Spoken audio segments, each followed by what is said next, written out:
Viva la Virgen, kapayapaan po sa lahat ng ating mga kamanlalakbay. Welcome po muli sa isang episode po natin ng ating Saturday Habit, ang Pueblo Amante de Maria. Nangingi po ng pasensya ang ating pong main host na si Father Nante at kasama na rin po ni Father Franz kasi po sila po yung medyo abala po sa kasalukuyan at alam naman po natin na si Father Nante ay malapit na po ganapin ang kanyang installation bilang bagong rektor at kura paroko ng Pandiocese sa Dambana ng Mahal na Birhen ng Santo Rosario sa Cardona, Rizal. So antabayanan po natin yun this coming Monday. Ngayon naman po, tayo po pinagpala po sa araw na ito kasi kasama po natin ang isa po sa mga pinakakilala po na theologian sa buong Pilipinas. So si Father po ay isa pong ordained and professed member ng Salesians of Don Bosco or SDB dito po sa Pilipinas. At siya po ay naging miyembro po nung kilala po natin na ITC or International Theological Commission na under po ng Dicastery for the Doctrine of the Faith ng Holy See mula po 2009 hanggang 2013. At syempre po sa kasalukuyan, I'm very proud as a faculty member of Don Bosco School of Theology. Siya po ang aming president.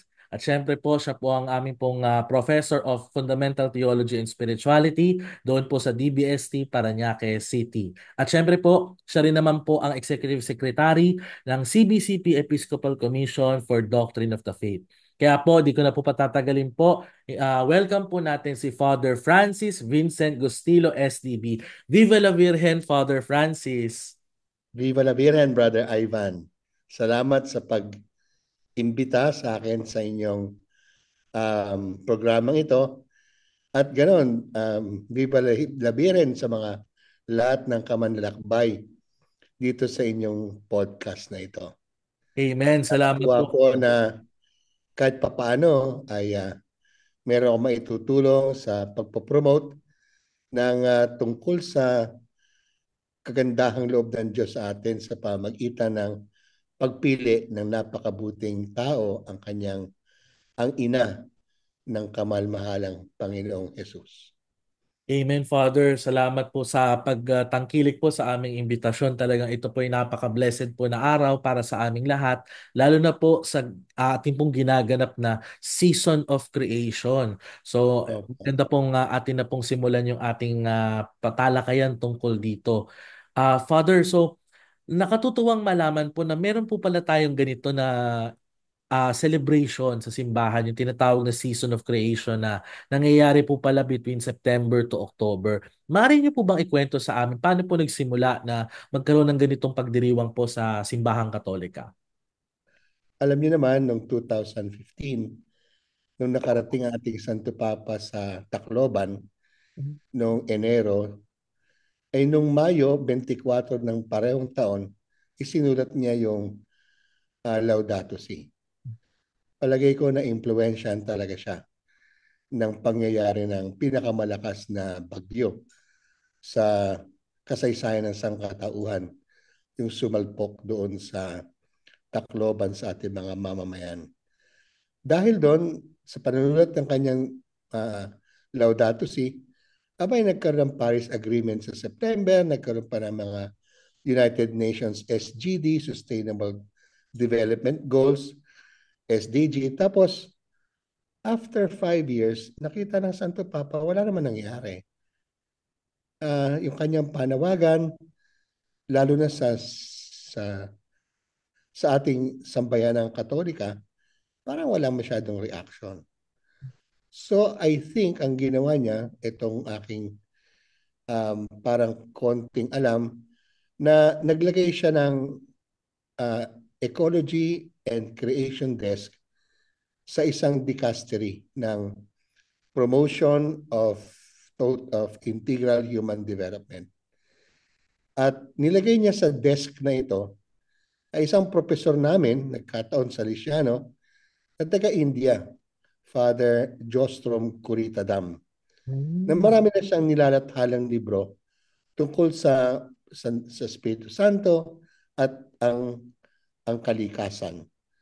Ang ang pangailangan na tuhid, parang pakinggan ang damdamin ng Espiritong Banal na nananaig kasi nga nasisira ang kalikasan.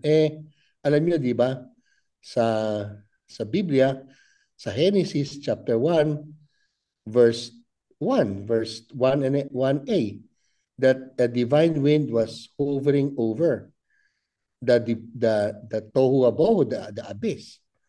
So simula't sa pool, andun ang Spiritong Banal. So anyway, sabihin natin na itong si Father Jostrom, kinausap ng Santo Papa, mga siwa. So noong 2020 ito nangyari, revisiting the situation of the letter, and si Father Jostrom nag-isip, gumawa siya ng tinatawag na 7-year action platform.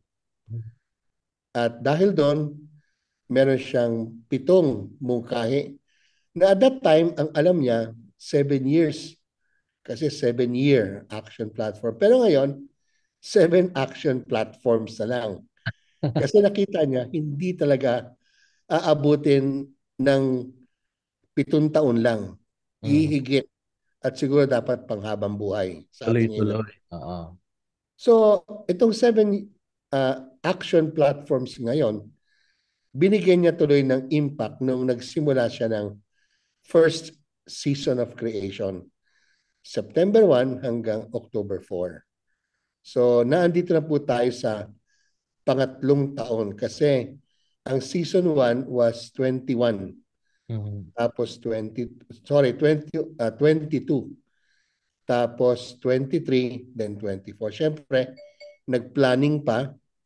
So, umabot yata ng gano'n na. Pero alam ko nagsimula talaga siya sa 2021 eh. So, palagay ko atin ngayon is a 4th season of creation na. Mm. So, Nagkataon naman, Brother Ivan, na na-meet ko si Father Jostrom Curitalam in person mhm. doon sa opisina nila sa Vatican last June 2023. So ito ang aking inside info. Amen.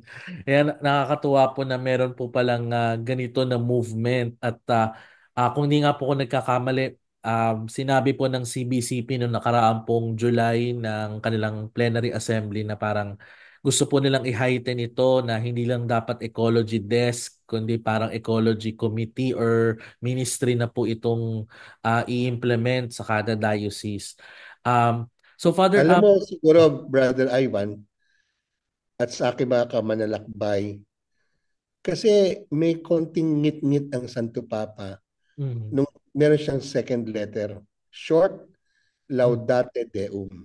Yun po yung pangalawa na letter. Oo. At kasi, dapat sinabi niya to sa COP, ano ba yan? COP ng Dubai UAE.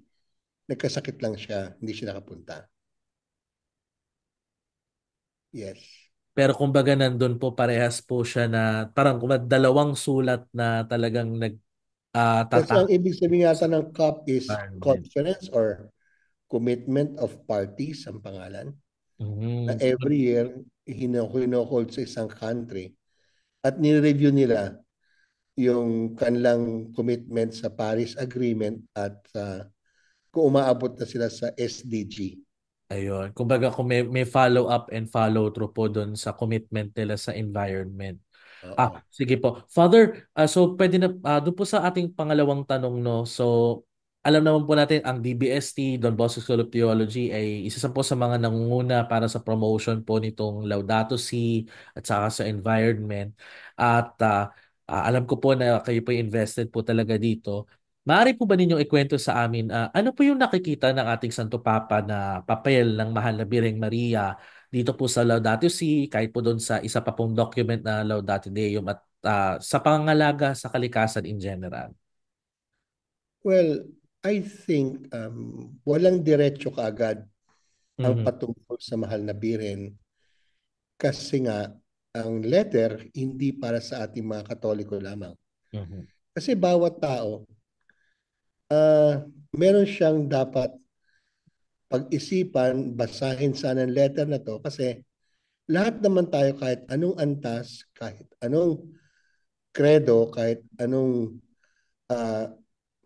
kahit anong race, eh, we, we inhabit, tayo namumuhay sa isang planeta na to, sa Mother Earth na to. Kaya ang Mhm. tawag niya sa sulat, care for the common home. Mhm. So kung isipin natin, ano kaya ang samahal na biren? Well, I believe na kung titingnan ko, definitely as a theologian, ang incarnation, ang crucial word dyan, kasi mismo ang anak ng Diyos nagkatawang tao at hindi siya pwedeng maging tao kundi meron siyang mahal na ina na siyang maglululan sa kanyang sinapupunan para siya maging tunay na tao. Kailangan niya ng ina. And so, ang tawag dito nga sa mahal na Birhen, Mother of God, she's that mediatrix. Siya yung tulay Mhm. na ang ating uh, san, sang katauhan, humanity, ay magkaroon ng kaligtasan sa pamagitan ng tayo din, humanity din, sapagkat ang mismong manliligtas naging tao kasama natin. Ngayon, kung babalikan natin, saan ba galing ang tao? Ang tao ay galing sa lupa. Ayun. So isipin natin yung incarnation, kung ang Diyos ay naging tao, pwede natin sabihin ang Diyos ay naging lupa. Mhm. Ang lupa means ang ating star.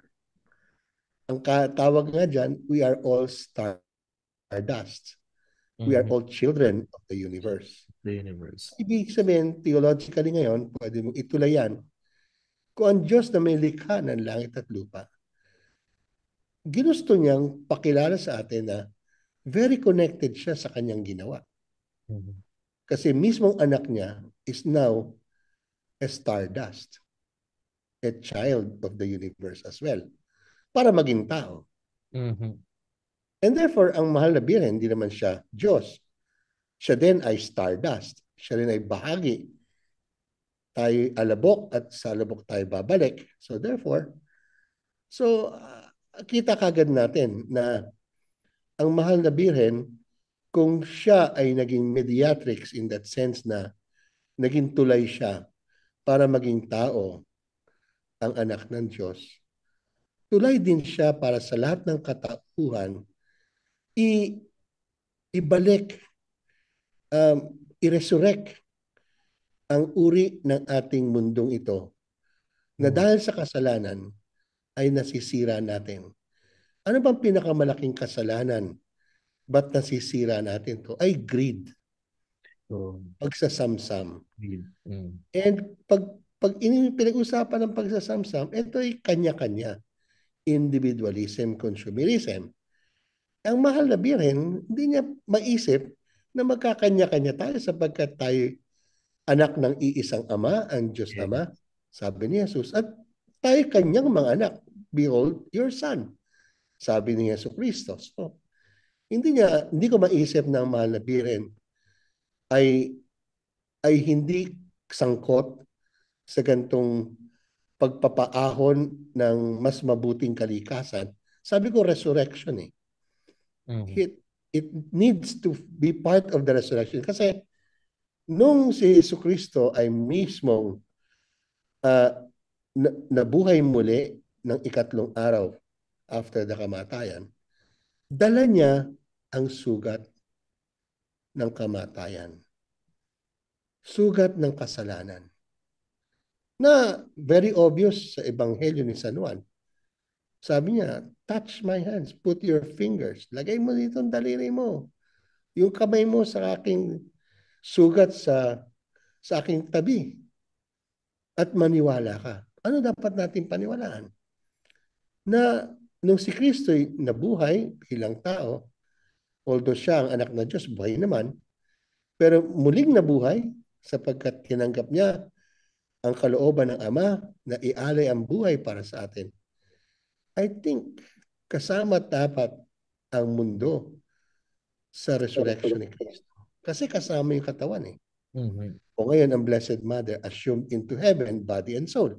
Tama. E di ba, tinaas din ng mahal na Birhen ang ating lupa Sa langit, kabahagi na ng kalangitan ang sangkalupaan. Hindi tayo hiwalay na ang langit at lupa.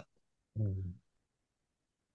So kung titingnan natin ano ang role ng Blessed Mother, tingnan natin ang incarnation, tinanggap niya maging ina, pero tinanggap siya ng ama sa assumption na siya din ay dalhin na niya ang at least dalawang dakot ng lupang ito sa Ayun. langit. Mhm. Ang galing po ng pagninilay na ito. Talaga nakita-kita po natin yung tulad nga po ng sinasabi ni Pope Francis, no, everything is connected po talaga. Amen. Oo. Nakikita natin yung ugnayan ng lupa, ng langit at role ng mahal na Birhen at ni Jesucristo po sa gawain po na ito. And siguro po sa isa pa po na magandang matanong po natin is alam po natin na malaki po ang impluensya ng Marian devotion, ng Marian piety, lalo na po dito sa Pilipinas. Alam po natin yan, napakalaking bagay po para sa ating mga Pilipino ang debosyon sa Mahal na Ina.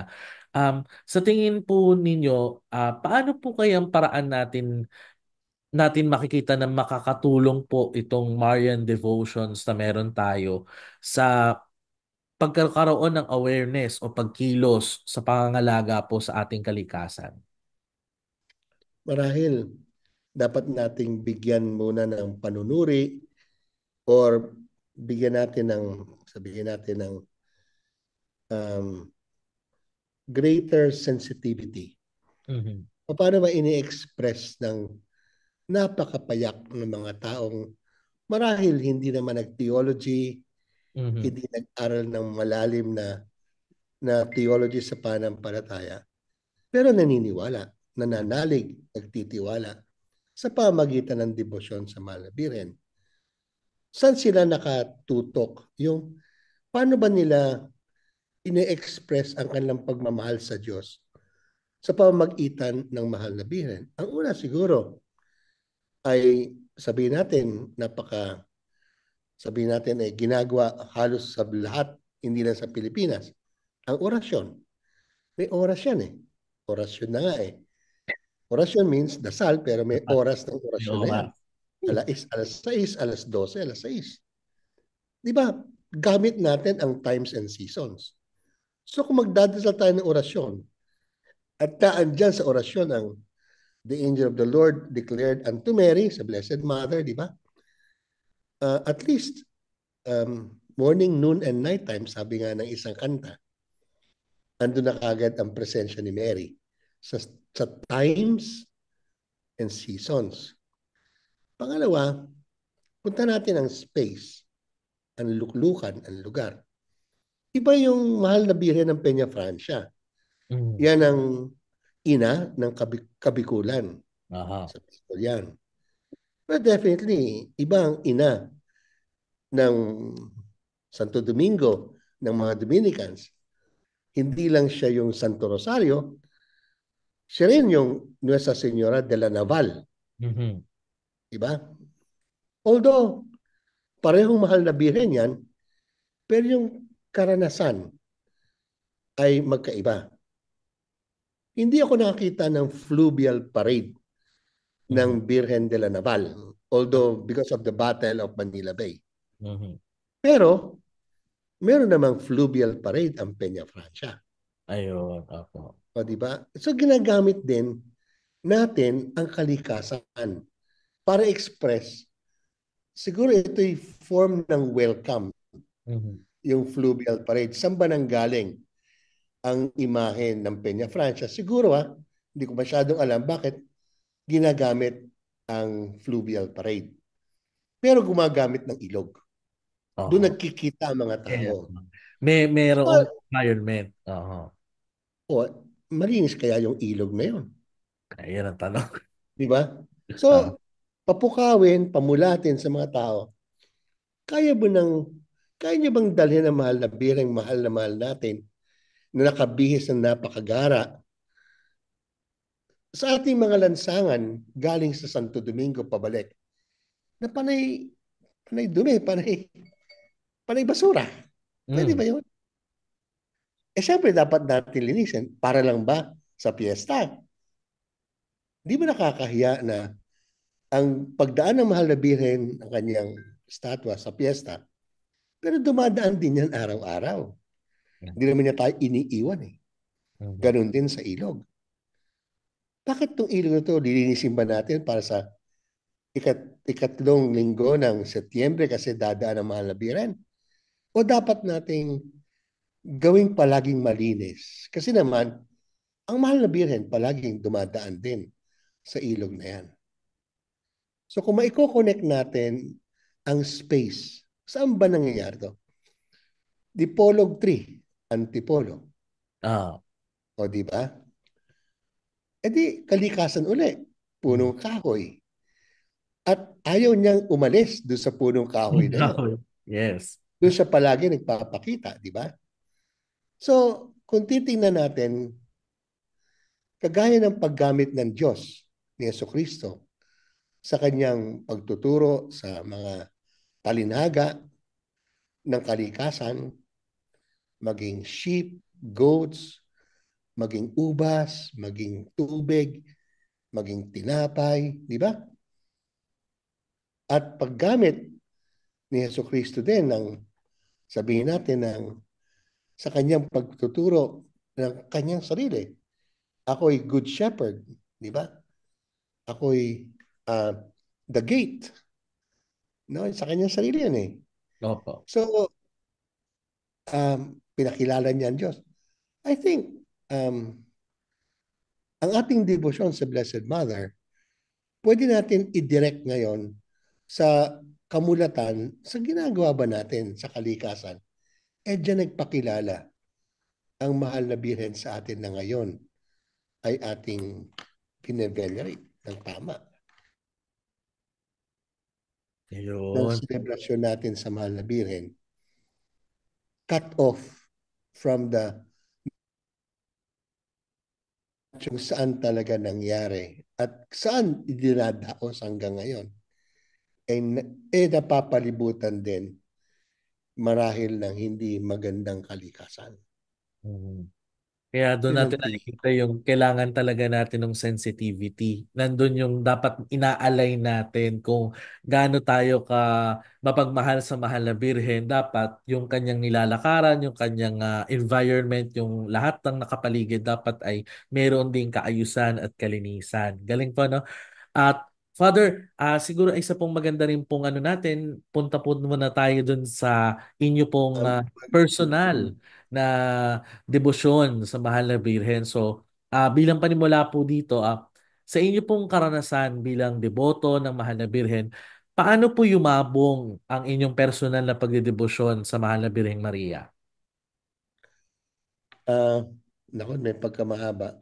Number one, hindi ko akalain to na, siyempre alam ko, sa pool ng pagkabata ko, pinanganak ako sa ospital na nagngangalang Lourdes Hospital, Our Lady of Oh, Lourdes, nice. dyan sa Bacood, sa Santa Mesa. Pero hindi ko nalaman until third year high school ako at naandun ako sa seminaryo na namin sa Don Bosco sa Pampanga. Nung nagkaroon kami ng family day, napili ang tatay ko na magsalita bilang representative ng mga magulang, pasalamatan ng mga seminarista sa kanilang parang Parents' Day Mm. celebration. So ito yung tugon ng mga magulang, napili ang tatay ko. I was third year high school. Hindi ko akalain na hindi ko ito narinig sa kanya. At first time ko narinig na ninarate niya ng nung ako daw ay pinapanganak, naandun siya sa kapilya ng Our Lady of Lourdes Hospital at nagdadalangin, 1950s ako pinanganak. So hindi masyadong kilala ang mga lalaki na nagsisimba, nagdadasal. So meron daw yatang madre, at syempre siguro to, Holy Spirit sister to ng mga SBD, no? Kasi sila may poder doon. Maybe she's a German, no? Still a missionary. Nagulit sa tatay ko na sa tingin niya may problema. Bakit ka nagdadasal ng taimtim sa mahal na Birhen, sa Santissimo? Eh sabi ng tatay ko, walang problema. At sabi sa kanya, hindi, may problema ka. Huwag ka matakot, madre naman ako. Tsaka sikreto. confidential. Sabi niya, nanganganak ang aking asawa. Ay, siguro kasi first child mo to no? Ay, hindi, sister, pangalawa ko na. Mhm. Oh, anong first child mo? Lalaki, babae? Lalaki po. Kung lalaki itong pangalawa, pwede ko bang ipagdasal maging pare? So Wow. imagine, third year ako. Wow. Hindi ko man alam kung Ah, narinig to ng mga kaklase ko eh. Pero ako hindi ko makalimutan. mhm. So, I think doon nagsimula na um, kung ako, kasi sabi niya sa madre, ito pagkakwento niya, binigyan daw niya ng pera, 50 pesos, 1950s. Mhm. Malaki yun. Oo. At magsindi daw ng kandila hanggat abuti yung 50 pesos sa altar ng mahal na birhen. Di ba? Ngayon, namatay yung father ko, hindi pa ako pare. Mhm. So, nung nag-retreat ako para magpare, December 3, birthday ko, December 7, ako i-orden. Na-orden Mhm. ako dyan sa Santo Domingo December Doon po sa Santo Domingo. 79. Sabi ko sa Diyos, pwede ba tayong mag-deal na lang? Kasi nung narinig ko to, syempre nag-pressure to sa mind ko na gustong gusto ng tatay ko maging pare ako. Ngayon wala na siya.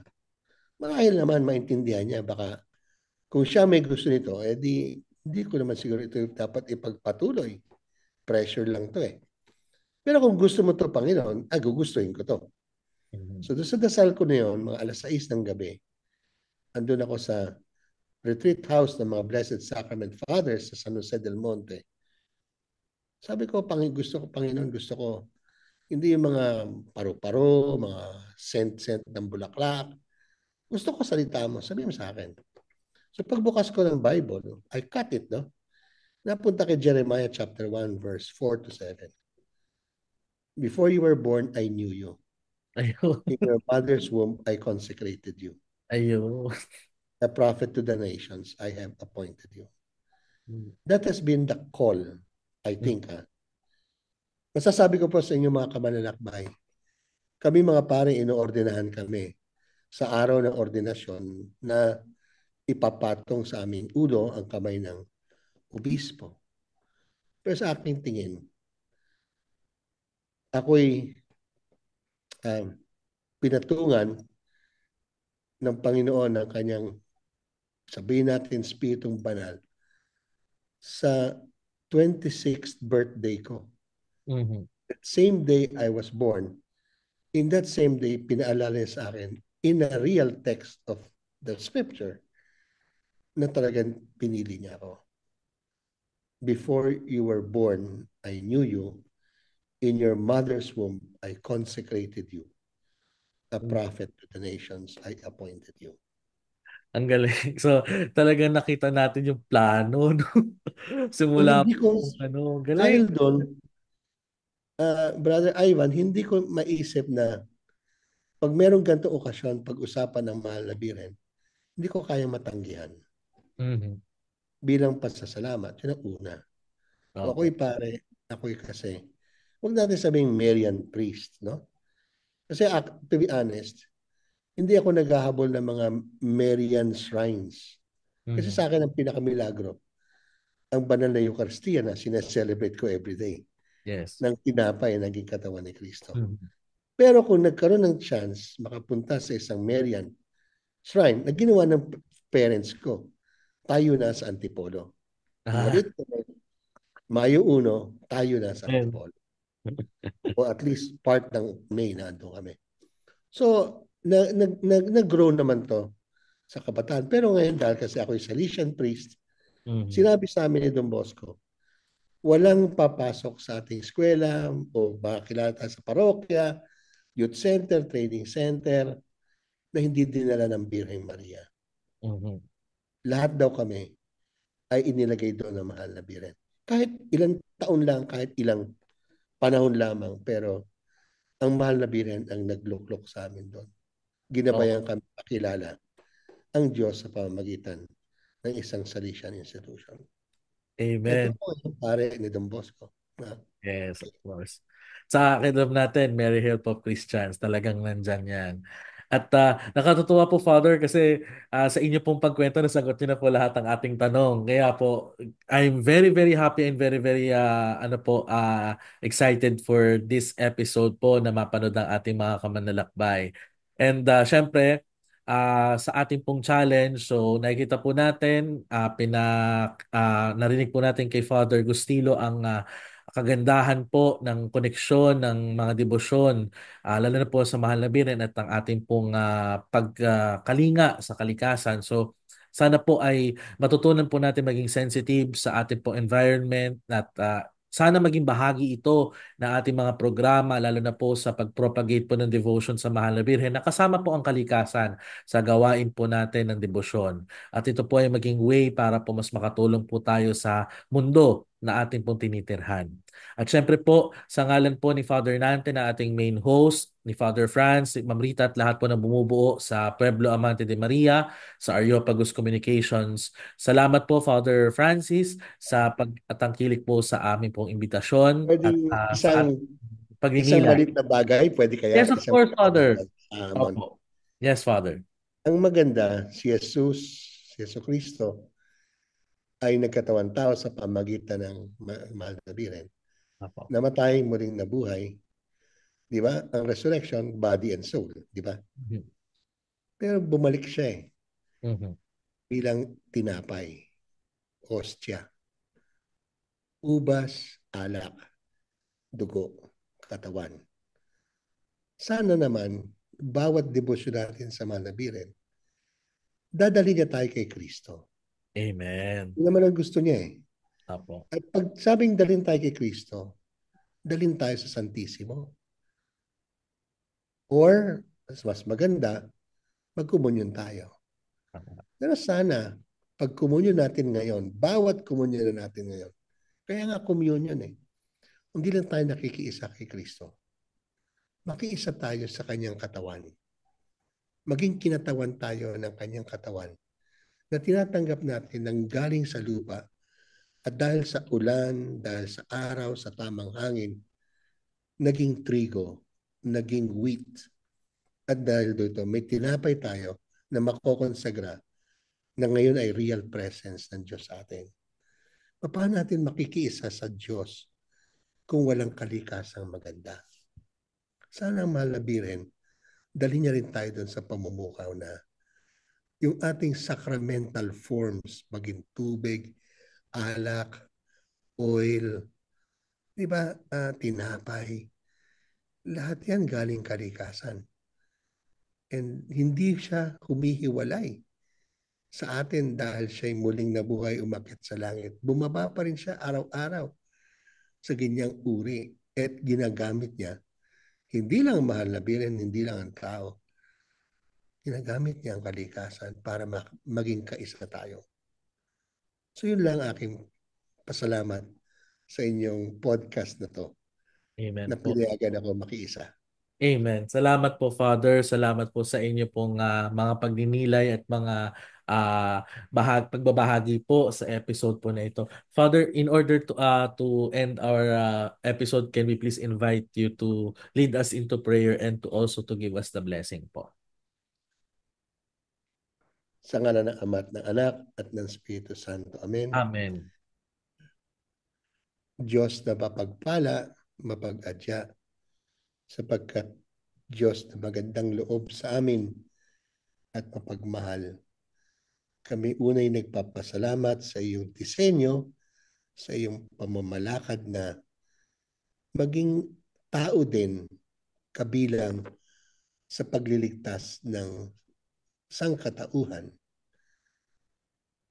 At ginamit mo hindi lang maging tao ang iyong anak, pero gumamit ka ng isang ina para siya'y iluwal sa mundong ito. Kasama din ngayon ng mahal na biren na kasama mo na body and soul, katawan at kaluluwa na meron 2 dakot sigurado kami ng lupa at 4 na nga kasi ang anak mo din ay umakyat sa langit, body and soul.